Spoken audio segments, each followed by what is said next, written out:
Perfect. So, hi everyone. I'm very excited to see all of you here joining us for this webinar. I see there is quite a lot of activity in the chat. So please don't hesitate to say hi, drop where you're from, or even start asking your questions. So looking forward to this conversation, and thanks for our experts, Seth, Nathan, and Nick joining.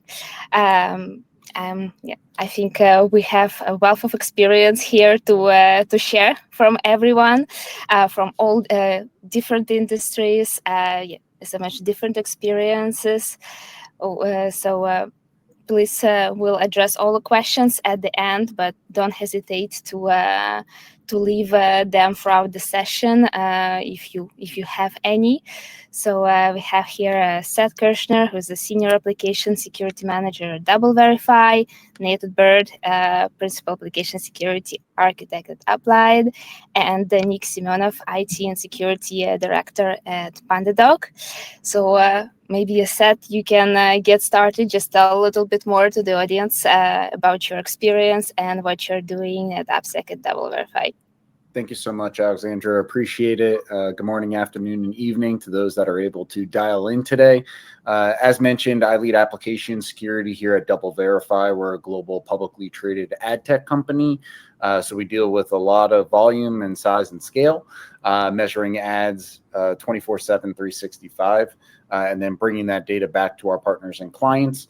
We consider ourselves like predominantly a tech company. That's at least the way that we act. We're very much global in nature. And then my predominant role is working on our application security stack. That includes things like cloud security, AI security, penetration testing. That all fits within my realm, as well as like security automation, software security engineering. And predominantly, I'm working with my engineers and developers around the world and helping them secure their applications. So it's extremely relevant for us. And excited for the call today. Thank you. Thanks, Seth. Maybe Nathan, you can also let people know about your background and all the computers behind you. Thanks, Alexandra. Yes, I'm Nathan Bird. I'm working with Applied Systems. I'm a staff security architect with them, working on application security. Although today, mostly I want to talk from kind of some of my own experience and my own views.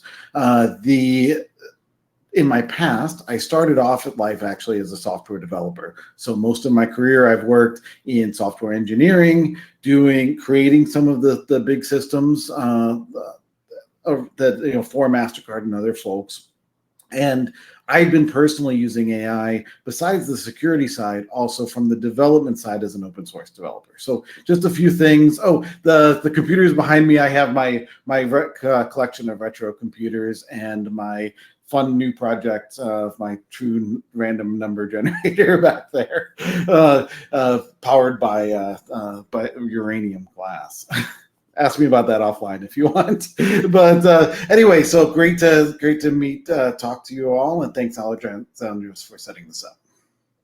Yeah, we can maybe send the link to your LinkedIn, afterwards. People can ask you all questions about it, about all the projects. And Unique, now it's your turn. Sure. Hi, everybody, and thanks for joining the webinar. Nick Simonov, I oversee IT and security here at PandaDoc.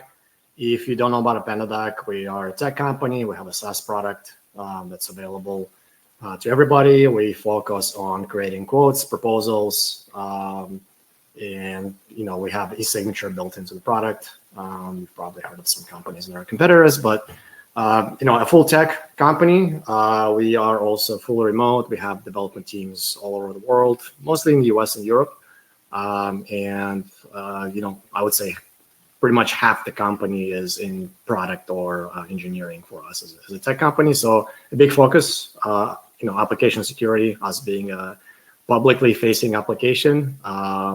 It is a strong focus for us to keep it secure. And looking forward to providing my insights on how we are using AI-assisted development and what challenges we've seen so far. Great. I'm sure it's going to be a very interesting conversation. We already have some fans in the chat. Other former developers who joined in security. So I think the questions are definitely going to be very diverse. And as you mentioned, you have also very diverse backgrounds. And I think the first question, that pops up usually is like, when we started this discussions around like AI assisted development, but then I think past year it actually got as a huge discussion, especially within the past months. It just literally exploded. What is your actual experience in your organizations with AI assisted development? How have you seen your development team started using AI in their process? Maybe Nathan, you can start. Sure. I mean, as everybody, I think development teams, if they're not using AI, not getting involved with AI, they're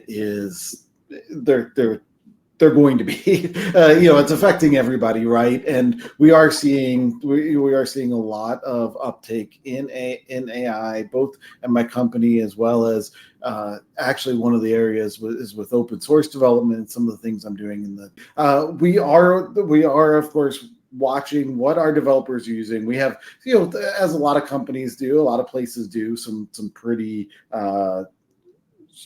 strict guidelines or straightforward guidelines for how and what tools we can use and how we use them. And that's something that we are watching. And then we're also, of course, looking at that from the security side as well. Okay, and do you also started watching within, I don't know, maybe past months or last year, how your developers are using AI? So here at PandaDoc, we actually started our AI assisted journey late last year. So to kind of circle back, I think if you don't think your developers are using AI, they're using AI. Developers ultimately want to be productive, efficient. Developers have been, using Google to find how to create some functions for many years, right? So I was a developer in my past life and back in college too. And that's how I, developed things. I didn't want to reinvent the wheel. So what we wanted to do here is have some official tooling that we oversee for developers to use. One is, provide them with the best models, paid models that they don't have to use on their own. And also from oversight perspective, the tools that we do want to integrate with our code base or IDE, we definitely want to review. We want to have enterprise agreements with that they're not sharing, data. So what we did is basically asked our developers to test all the tools that are available in the market and tell us the best ones they like. So we ran through a test late last year into the beginning of this year, maybe testing about 30 to 35 different AI tools, getting feedback from all the developer managers and directors, what their teams like best. And we picked 2 tools. We are currently using GitHub Copilot and Kersner. So basically our developers have whatever their preference is, they pick one or both tools if they really want to. And those tools we allow to fully integrate into their workflows. And these are, the highest paid models. So yes, all of our developers are using AI today. They have a choice between Kersner and Copilot. For us, obviously, again, these are tools that we are centrally managing, overseeing because they have integrations. If some developers are using, something on their own, this is, for you to decide how you want to control the policy, but honestly, they will still use it, right? The big difference for us is if they're using something on their own that's not integrated into our code base, into GitLab or GitHub for you or into the IDE. And, if things change, they want another tool in the future, we'll review it, we'll add it to our approved tool stack. So that's where we are today, right? We have 2 approved tools at PandaDoc that all developers have access to that integrate into their environment. And really the focus is efficiency and productivity, right? The objective of really using the tools and why it's better than the old school Googling things is they're sitting right in your IDE. They're, completing your typing. They're, providing suggestions. It's a quick way to look up how to do things right in the code. They don't need to get out. They don't need to go somewhere else to search for us. So our developers love it. They become a lot more productive. And that's really where I see AI tooling today. I don't think it's replacing anybody at this point. It's really productivity tool, same as we used, automations back in the day. You want to automate some stuff, make it simple. So just accelerate development, right? So we have not used it to replace any of the developers, or developers had, years-long backlog of things we just didn't have time to get to. And what AI tooling allows us to do is, start clearing the backlog, develop faster, develop things more efficiently. Do you, Seth, as well consider it as the productivity tool? Yeah, for now. I agree with Nick and concur that there's no replacement at this current time. I do think that over the next year, as the models become a little bit more sophisticated and advanced, we'll begin to potentially slow down hiring a little bit, especially for entry-level engineers. To me personally, I still feel like a lot of the assisted coding is kind of like having an intern available. And you can ask the intern questions, but you don't necessarily know if the response is going to be helpful. And I think today it still requires a lot of manual review and validation and testing, especially testing. If not, testing's even more important now, because you can't always trust the output. I do think in the next year, at the rate that these models are developing, that's going to significantly improve, and we'll be able to get some advantages as developers, as security engineers, as automation engineers, across the board. But similar to Nathan and Nick, we've been starting to adopt AI-assisted coding tools, and making sure that they're vetted and approved. And we have a task force available to go and actually evaluate the efficacy of these solutions and determine which ones might be a best fit. And so at this point, there's no one solution. I think it's a combination and toying with them, whether part of our enterprise offerings or personally, to figure out what you prefer. And I think everyone's coding styles are slightly different. And so that also is an increased level of complexity that you need to take into consideration. But tools like Kersner, I think, and Copilot are becoming well adopted today. Organizations are starting to bring them on board. And as mentioned, it's just making sure that you can continuously validate that the solutions that it's providing make sense. And fit in your organization's tech stack. I still think it's pertinent today to make sure everything is tested thoroughly before it makes it into any production environment, especially when it's being generated by an AI-assisted coding platform. Yes, and whenever you need to do a manual review, because you mentioned you need to do both manual and automated review. So when you have to do both, what do you pay attention to? Are there any patterns that you see? How can you recognize, if there is a new issue you need to pay attention on or not? What new vulnerabilities have you seen already emerging when you analyze the code? Yeah. I mean, I can quickly, say what I've seen. To basically, I like Seth's analogy of interns. This is where AI is today, and usually, if you treat AI as an intern, their focus is to make things that work, not that they're secure. And what we've seen with a lot of AI-generated code is the focus of the AI tools today is to generate code that works, not necessarily code that is secure. And this is why, for now, we're always keeping a developer in the loop. So a developer is still responsible for the code that they're pushing to production. They should know how it works. They should review it, and they should be, really using their knowledge of AppSec to review what AI has generated. Because a lot of the time, the inputs are not going to be sanitized. Sometimes it's going to leave some, API keys or secrets in plain text. If you think back, if you took college classes on programming, you were really focused on just making things that work. You were not thinking about security. And this is AI tools today. I think they're still just functionality focused. Now, there's a lot of split, right? There's a lot of very developer-oriented tools, and I'm hoping they're going to start adding functionality that focuses on security more, because GitHub Copilot is used by developers.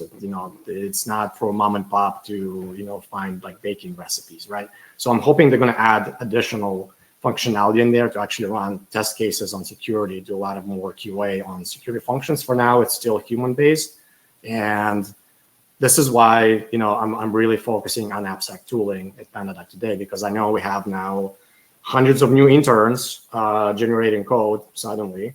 So I'm assuming it's just not going to be secure. I'm hoping, yes, the developer is ultimately responsible for their interns and they're reviewing that code, but I want tooling in place to double check. This is why there should be a lot of focus on SCA and SAST and DAST together, because as I mentioned, the main AI assisted benefit right now is efficiency, productivity. So what we're seeing is a lot more code is being generated, a lot more code is being pushed. And if your team's not ready, you have a lot of manual processes today to review stuff, they're not going to keep up. So they're just going to skip stuff, right? So we want to have a lot more automation in our tooling to catch these things, because now our developers are a lot more productive. Great. But we're also, pushing twice as much code, or 3 times as much code into production. My team is not 3 times the size. The QA team is not 3 times the size, and probably no company is increasing those teams. So how are you going to do it? So it's a lot of pressure on security teams to have very modern tooling in place to review this quickly, provide test cases, and really kind of double check what is AI generating.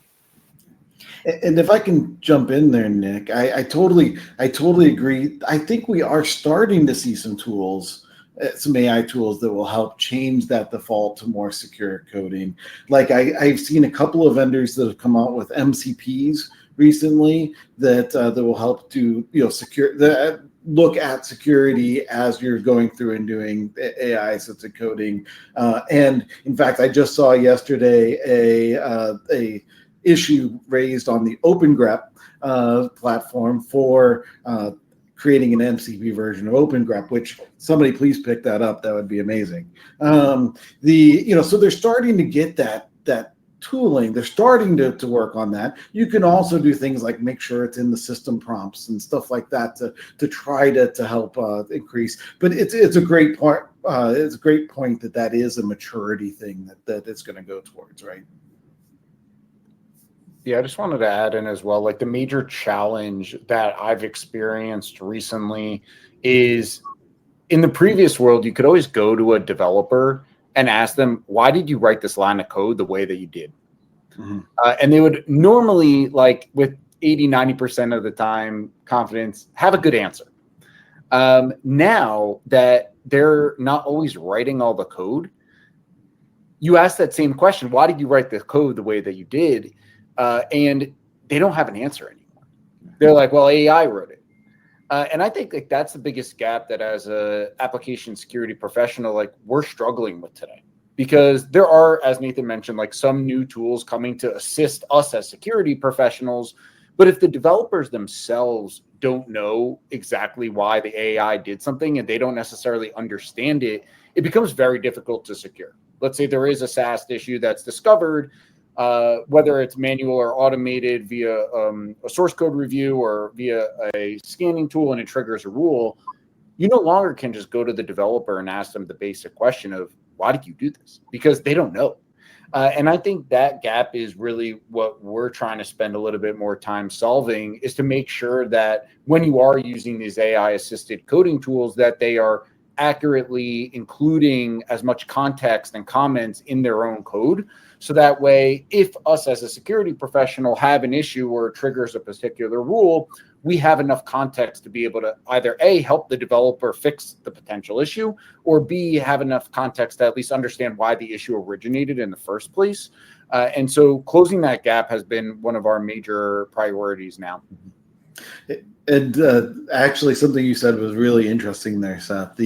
What you said about developers not necessarily knowing the code. That's absolutely, if you're getting to vibe coding, doing coding without looking at the code or understanding or reviewing the code, that can be dangerous. And I'd suggest it's dangerous for another reason as well, which is that one of the things that I try to do as an application security person is not think of these shift left tools that we're using as solving all of our problems, right? No tool, even Escape, which is a wonderful product, isn't going to find every issue. However, what it really does, I think, is it helps train the developers for what to look for as they're coding. It takes those junior programmers that we started talking about and turns them into the senior programmers, because they see the issues, they get to learn a little bit about them, they resolve them, and over time they start writing more secure code, right? And so if they're no longer looking at the code in the first place, then they don't have that opportunity for learning, right? So I think that definitely is a challenge. And have you seen already in your organizations other departments? Because now we're talking about developers, but I think AI also opens a lot of opportunities, for departments who are maybe not directly engineering departments to start coding. And I think Unique mentioned people like mom and pop shop don't go on GitHub anymore, but actually I've seen recently literally an article of a man on his retirement. He created a website, I think it was with Lovable, for his church. So I think it's going to change quite quickly, and potentially more departments are going to use AI-assisted coding tools or integrate, code snippets. Do you have you already seen this trend in your organizations? And if yes, how do you deal with that? I would say a little bit more control on the teams that have not really worked with AI before as much as developers and have workflows with security teams. We are using N8N at PandaDoc for kind of a general use cases. Now it is a little bit more controlled. So we have an open AI subscription with a key that's shared to the team. So they don't get to use their own models and their own personal AI tooling. It's just a shared key.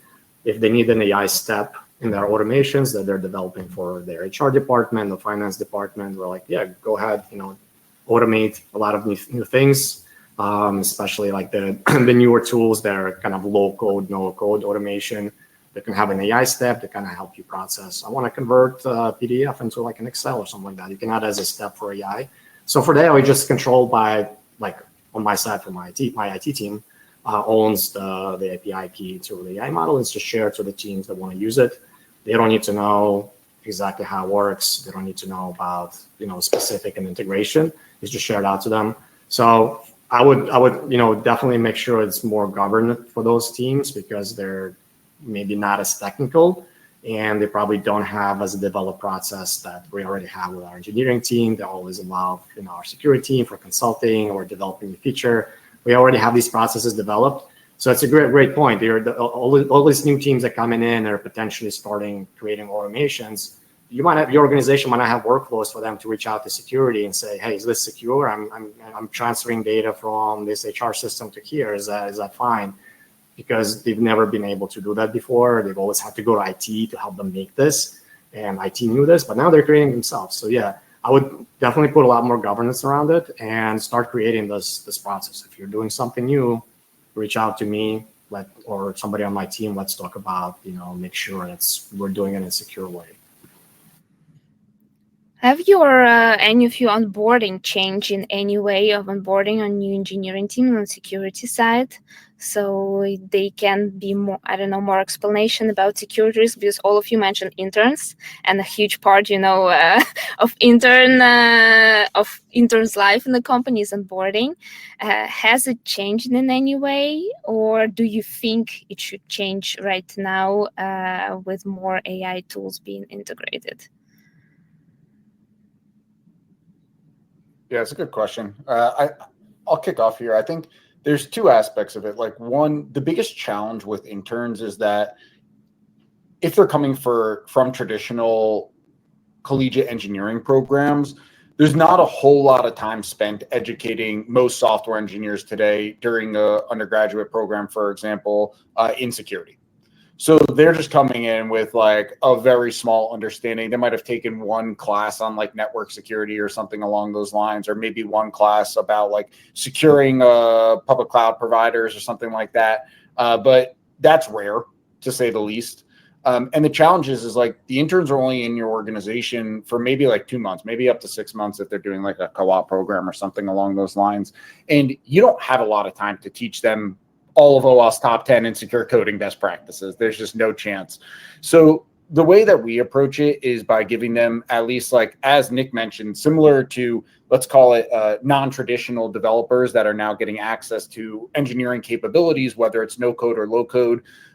we make sure that we rely on governance to the best of our ability. And that's the best that you can do for interns as well, is making sure like you have a sufficient amount of guardrails in place to either educate them or capture potentially harmful steps that might have been taken. And so in Nick's example, using NAN, like you don't want to give developers access to any single model that they have available. That's the same for interns. And in fact, that's probably the same for your entire organization. Like you want to have preventative controls in place that won't allow access to prohibited or potentially malicious models, and think of it very much as like a defense in depth approach. And the biggest challenge, as I mentioned, is like interns are in and out. And so you can also put them through a week of security training. So it's like, what will bring the most value to them? For example, depending on how your organization stores secrets. That's something that's like extremely important. You don't want a intern coming in or even an early entry engineer and have them begin to just hard code secrets all over your environment. You want to make sure that those are prevented ahead of time, that developers are educated on how to use at least the fundamentals of secure coding, and where you can get the most benefit for the amount of time educating those particular engineers and developers in your organization that might not be as experienced. In summary, like I think one of the best things that you can do is just set up efficient guardrails and make sure that there is governance in place. That's a great point, Seth. I think that when you're looking at how it doesn't matter whether it's a low code platform. We've had those around forever, right? Low code, no code, full code. At the end of the day, you have to look at the functionality, what data it has access to, what environments it runs in, what the risks are. All of those same things apply, no matter what the actual form of the coding or the development takes, right? So those guardrails just need to be in place that you talked about, Seth, need to be in place regardless of the platform. And those guardrails include both having human controls, both having more, maybe if you do have the interns or the less experienced developers or non-developers working on something, having somebody who is more experienced do a review and have those required, as well as the technical tools, the shift left security and all of those things that we're working on here. Yeah, I think there are a lot of tools that help you shift left, and there are more and more tools that become AI-based or integrate their own, AI capabilities. Do you think we're going, towards AI versus AI era, where basically all this new AI generated code, no matter what, of Cursor, Copilot, etc., is going to be tested by AI-based tools, which will eventually, hopefully, reach the maturity to detect as many valid and exploitable vulnerabilities as possible. Gosh, I hope so. I think that I don't think it's just AI versus AI or AI with AI. It's AI versus AI versus AI versus AI in a way, because you've got the development AI, you've got the security AI, and of course the attackers have AI as well. the bad actors have AI. So do hopefully the testers. One thing I've said, maybe I can't remember if I talked to you about this before, Alexandra, but one thing I think is really important in security is having a good intermediate testing framework, right? To be able to have confidence in your changes before you move them to production is a security concern, because then we can move things faster, which means we can take AI or not and develop something and get it out to production faster, right? Well, those tools. Also, there's a lot of movement in getting intermediate testing developed with AI to help create that, for example, right? Along with your own tool for DAST testing being, having some of that be AI.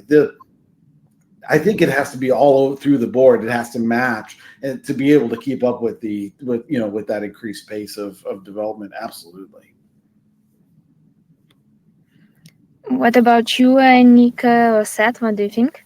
Sure. There is actually a question in the chat about how to test DAST, and I agree with the approach. It should be kind of agnostic. So for now, because AI is a little bit new to a lot of organizations, you can kind of guess where AI is being used more. This is new features, right? So new features being launched by your development teams are going to be the ones using AI. They're less likely to go back to your core application. But over time, that's going to change, right? Over time, you're going to come back and refactor your main application to version 2, and then the AI is going to be used. So for now, yes, we can focus, narrow the scope of my team to look more closely at the new features being launched because they're going to have AI-generated code just because our team is using it. But over time, a year, 2 years from now, when developers start going back to, core application, refactoring that, redo an application, then you don't know where AI is being used. So I think the assumption is treat it agnostically and just think that AI is being used everywhere. So you have a little bit of time, all right? So for the next year or so, probably only the new features being shipped are going to have AI code. You can kind of, assume that your old application code doesn't have anything AI-based, but that's going to change, right? So you can't have that assumption. You have a little timer, maybe like a year, then you have to go and try to address that, right? Our first approach on kind of AI versus AI, something we alluded to before, is education. And this is where AI really is going to help security teams, I feel like, is educating developers on secure coding practices. Again, they're pushing more code, they're developing more code. So the tooling we're looking at, we just don't even consider security tooling if it doesn't provide us context and suggestions for fixes to developers. Mm-hmm. This is really this is why we're switching a lot of our AppSec stack to more modern tooling, whether they're using some models internally or some other ways to provide those suggestions to developers. Because that's a very scalable way. Because security teams would run this like seminars or education internally, training programs for developers. Hey, make sure you do this, make sure you do that. But that's not very scalable, especially as developers are becoming a lot more productive. They don't have time to go to those webinars and meetings. Use the AI tools to help them, right? So have AI suggest how to fix it. Have AI say, hey, by the way, you're not using secure coding practices. Here's why. Please make sure you adjust the way you code in the future or fix this. So that's how we're using the new tooling in place, is really kind of scale my team's ability to educate our developers. And that plays into new developers coming into your org, might be more junior, might not have that training in place. Yeah, hopefully somebody is, QAing their code who is more senior, but, also and they are using AI tools to generate code, which also not secure potentially. But yeah, use the security tooling with AI capabilities to provide them that education right in their IDE or inside of GitLab, GitHub when they're pushing code. Just give that feedback right away with a lot of context so they can know exactly why something is vulnerable or insecure. So I think for now, AI versus AI, and where AI is helping security teams, is to make that education a lot more scalable, much faster to the minute to developers. So that's very exciting. So that wasn't something that existed before, and we had to rely on manual training. So that's great for my team. The only item I would add is we think of DAST heavily as part of our integrated non-functional testing requirements. And so one of the areas that we've continually worked on improving over the past year is how can we expand test coverage in general. So whether it's integration testing, regression testing, automation testing, QA in general, security in general, we really want DAST to be embedded everywhere. And I think one of the best benefits that we've seen from AI recently in helping us expand our DAST is just building out more use cases. And so that's been beneficial for our teams that might not be security engineers, understand, for example, why these particular tests are occurring or how they're providing benefit as part of that particular pipeline. And so as Nick mentioned, I think there is an agnostic approach, but I think the one benefit that AI can assist heavily today is expanding coverage, expanding use cases, and tying use cases together. So for example, in one instance, like you might have found a vulnerability for A and a vulnerability for B, but we've never tested the capability of vulnerability A and B together. And I think like that's where AI can assist on helping to execute those more complex scans or types of scans as part of your non-functional testing. And so I recommend, if you haven't already, begin to incorporate DAST as part of like your broader non-functional testing strategy. That's where you can get a lot of benefit today. And I think AI can also assist on generating new types of coverage that you might have missed in previous years. I think we can take a little bit of questions because there were some that were actually started, from the beginning of the session, and we have like 15 minutes left. Just let me go back. I think it could be very interesting to see what people asked before. So let me. And please, if you have any questions, feel free to add them in the chat as well. I think there was actually a very interesting question from John about manual review. So how do you scale this? Where do you find security folks who can do a code review? And Nathan, I think it's specifically for you from John, who was also a former developer, probably know this challenge for even a good developer to review security as well. So who wants to take that? That's fantastic. I'll take a quick shot at that. It's a great question. That does only scale so far, right?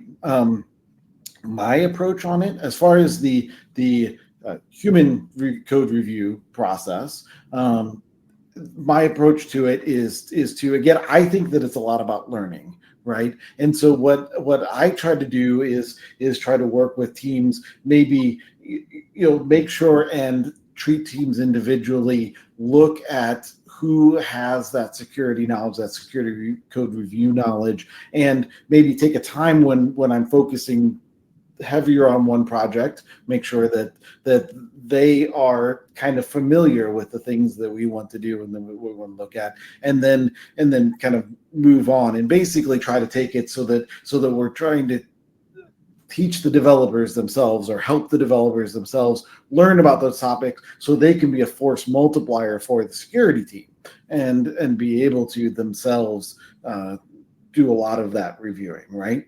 Of course, the other side of the question is with AI today. Of course, AI can also help with code reviews, and like I mentioned earlier, there's a number of the number of tools that are coming out to help with AI security code reviews to help fill those gaps as well. And I think that we'll probably see more of that going forward as well. Yeah, I would say if you look a couple of years in the future, you got to prepare for no manual review. Like today, we do have developers in the loop all the time, right? AI for now is just assisted coding only. So developer is still responsible. There is an engineer who is responsible for feature. But as the focus on efficiency from engineering team increases, I can see, the tech companies probably first in the near future. A product manager will go to and kind of an AI box and ask it, hey, I need a new feature. I need like something easy to change a drop down in an application. AI is going to say, hey, I can do it. Create a code, QA code itself, push it to dev. Product manager is going to look at it and say, yeah, it's good, works. And the AI is going to go push it to production. Boom, no human in the loop. So that's where I see it's going. And then obviously product manager asks about something very complex. The AI is going to say, actually, I can't do it. I'm going to give it to an actual developer on your team. That's that kind of where that efficiency is going, right? Developers are going to say, we don't want to do the easy stuff. We don't want to, change like small things in the application. That's too easy. That's a waste of my time. Have AI do it, end to end. Again, we don't do that today, but I think that's where things are moving in a couple of years. So you got to be prepared for that. And that's why I have a lot of focus on security tooling to really be able to address this as well, because I'm anticipating there's going to be fully end-to-end AI code being pushed at some point where only product manager is requesting a feature and then AI develops and pushes it. So definitely automated review whether internal tooling that's creating this code, or I would say additional tooling on the security team to really double check that everything is being created as secure. And then how you're creating your process right now. This is something Seth mentioned already an issue today. Some developers don't even know some of the code that they've created. Now imagine what happens when this feature has a vulnerability. You don't even have a developer to go to. Okay, AI tool made this, right? Product manager liked it. It got pushed. We found vulnerability. Like who is responsible for fixing? My team is going to go to this AI assistant and tell it to fix it. How is it going to work? So that process, is something to think about for security teams, because that's really something we need to prepare for. But for now, it's a challenge sometimes. It's still human in the loop. We know how to go to. So there's reviews happening within the teams. So we can definitely, look at that process and see, okay, you're pushing more code with AI. How do you guys, doing code reviews? My team will assist with the tools to double check you, but, still responsibilities on the dev teams to really focus on security as much as possible. I have to say, Nick, that's a little bit scary from the standpoint of the idea of having no human in the loop. You're absolutely right. It's something we have to prepare for and be something that is very possible. But until you have general, like a real general AI, a real general AGI, not marketing, but real AGI. I don't think the problem is that they're never going to have context, and I don't mean like context windows from LLMs. I mean context of sitting in a meeting, talking to the security folks, talking to the product owners, knowing what talking to other people in the industry. I think that until you have that, somebody has to be responsible, right? And if the project manager, in your case, is the one that's pushing the button and it's creating the code, that project manager then has to be then also familiar and available to do the security. It's that is something, and not from a standpoint of there'll be all the tools to help, but somebody does have to be responsible ultimately, right? Yeah, I know it's going to be pretty wild going forward, but it'll be interesting to see. That's a good point, Nathan. That was something that happened over the last decade when we talked about only DevOps cared about security, and that all engineers need to care about security, like secure development. Now we're expanding even more. I think the whole organization needs to care about security. Okay, at least product team, if they're working with AI tools now to do some vibe coding or using your internal assistants, even if you've designed to create some of those easy coding steps, they should be caring about security, because there's no potential engineer in the loop.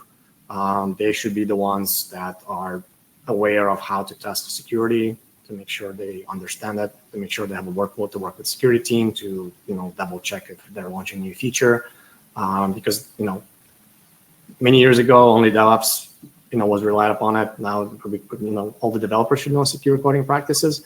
But what happens when developers are no longer involved for some features, right? Only the product team. Like, we need to train the product team to care about this, because they will be now using AI tools internally without involving developers potentially in the future. So for now, step by step. Right now it's an assistant, right? At some point, it's going to do the easy stuff. Like I said, change the button in your application. The developer would love it for AI to do it, right? Like, they don't want to do that. It's so easy. Like, automate this. Have product manager do it with AI.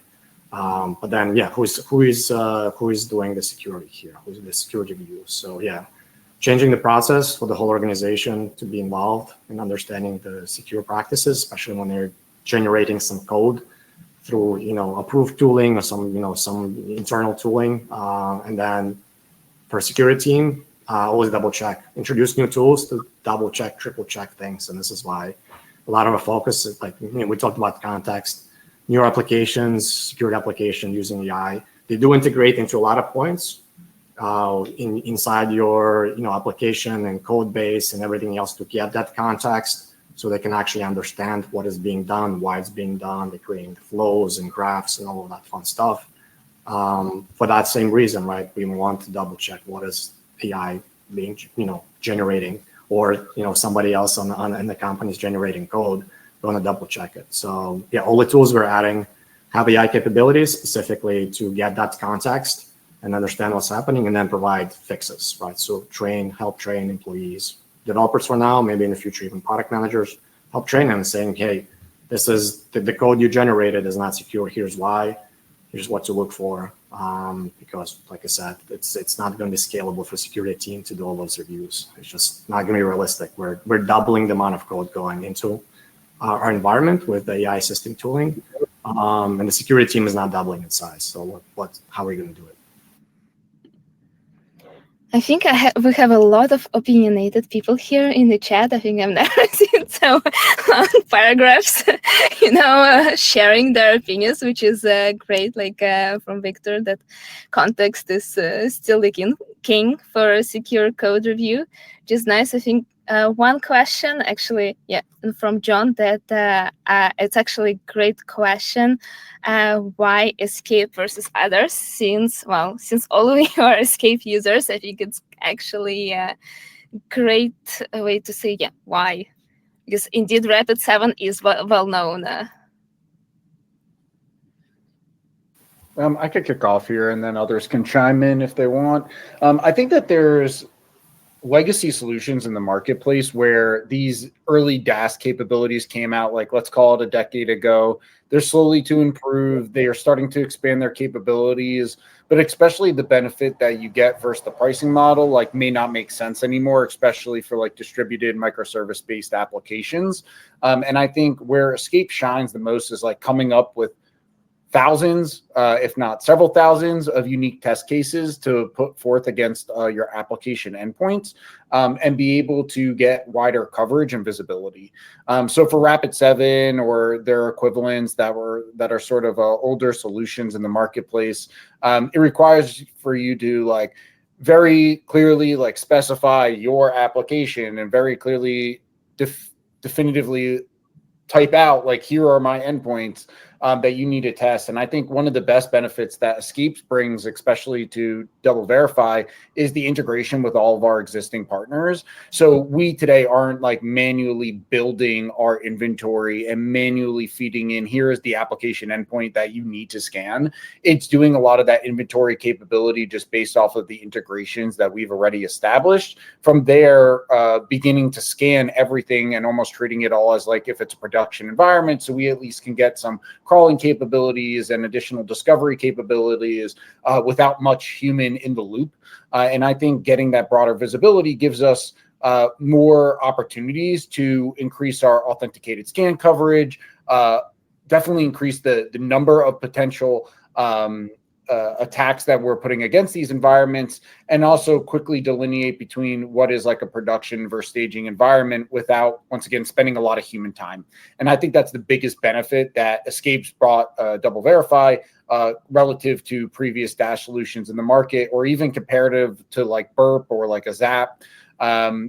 Those are also good DAST solutions to have in your arsenal, and especially helpful when doing like manual validation of particular findings or manual retesting of particular findings. But when it comes to automated solutions, Escape gives us definitely the most visibility and coverage, as well as the most testing coverage relative to any previous solutions that I've seen introduced. Yeah, I would just, double back on Seth, exactly what he said. I mean, we're a newer Escape customer. We just baked off earlier this year Escape versus, 5 or 6 different DAST solutions in the market. I would say the biggest 2 components that were the difference makers for us is one is discovery. I think the discovery portion of Escape is a lot better. I think the older legacy DAST solutions kind of require you to kind of know exactly what to point it at, and it just runs that pre-hard-coded 30 tests, supported tests that it knows about, and just that's all it does.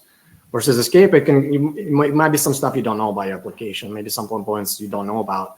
You just point it, at your main application and just let it run discovery, and you can, let it discover some things you might not even know about. Or let's say for some reason something got pushed for production and security team wasn't informed. Boom, I want a DAST scanner can discover that and say, hey, nobody told us to add this into our scan, right? So I would say the discovery portion, and the second is how I would describe Escape overall is just like a smart DAST. It's a lot smarter than the other solutions we tested. Again, thinking about the legacy DAST solutions, they just have like pre-hard-coded test cases, and it doesn't really understand the context of where it is inside of its testing. It just runs the 30 test cases, goes to the next step, further down to the API code, runs the same 30 test cases. We saw Escape being a lot smarter, understanding what is happening, where I am located, what is this? Like we saw, for example, it's finding, it's a billing API, and it's found, okay, I think this is a billing ID, and it's like 001. Let me actually try a few other IDs, see if I have access to get some other people's billing. So it's a lot more understanding of what's happening, where it's at. And I think this is a lot of the tooling, security tooling overall. The modern, we talk about modern tooling, where it's going is having that context and being a lot smarter about what it's doing versus running the pre-hard-coded tests. That is just to check box that I ran against the 30 known vulnerabilities and I'm done. I think those were both fantastic answers, and I'd kind of echo some of those. And I don't want to talk necessarily, because again, it's just kind of my opinions today. I don't want to talk too much about specifics with applied. However, let me just say, I'm coming from a development background. Maybe this is kind of funny that I'm saying it this way, but whatever tool you're using, the most important thing, actually, those are very important, but also the team you're working with and how they're responding, and how how much your feedback is taken. Those sorts of things are also very important when you're choosing a vendor. Thank you all for such a nice words. That's very nice to hear. Such a great feedback. I'm gonna thank you so much. It's for at least on our side, it's a pleasure to work with all of you. We have like 2 minutes left, so I might take the last question. I think that's it was, if I'm not mistaken, from James. I think we already touched a little bit on this topic in the conversation, but I don't know if you joined a little bit later, but how you reacting to vibe-coded solutions where the user isn't even in the IDE or Cursor Slack launched background agents?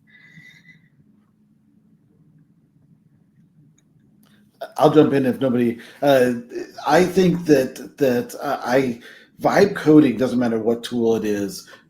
The differentiator, if you look at the original differentiator, is it means that the developer is not looking at the code or understanding the code that is producing. They're taking the results, just putting in what the AI has included. In that case, I think that doesn't belong in a production environment without some good review by somebody. Again, I think that it's all about I think it's all about understanding what's going into your environments. And vibe coding has a fantastic case. I was doing some vibe coding last night. I was doing vibe coding though on a tool that I was using for myself to do some testing for a project that I work on for open source. I'm not putting that out in production. I'm not, I'm using that as a tool to help myself. And it's fantastic at those things. It's fantastic for a lot of use cases. I do think we have to be careful right now that we're maintaining security controls and that we're having somebody being aware of what's going in or what's happening. Yeah, and the important component to it is the data going outside of your work. Like if it's something you're sending from one Slack channel to another internally, I think that's okay. But as soon as you're allowing your users to work with customer data and start sending it to outside companies that are not vetted or outside models, then guardrails need to be in place. So it depends on the context and how you're allowing users to use it. And if you can put those guardrails, as long as the data is staying inside your org, internally infrastructure, you can vibe code some stuff. But yeah, as soon as you're allowing anything to potentially happen, there's a risk. I would definitely put a lot of governance around it, especially from the non-technical users. We have one question that Jamie really wants you to answer. We have 1 minute to reply. I'm not sure if you can say that in one sentence, but how securing my AI-driven application with DAST will help me withdraw attack on the Wookiees. Yeah, I put in chat, but think of Escape as your AI lightsaber, and that's a good place to start and end. Well, I hope you're happy, Jamie, as well. Thank you so much, Seth, Nathan, and Nick for sharing your experience, sharing your experience with the AI assisted coding, sharing experience with Escape. It was very nice having you on board.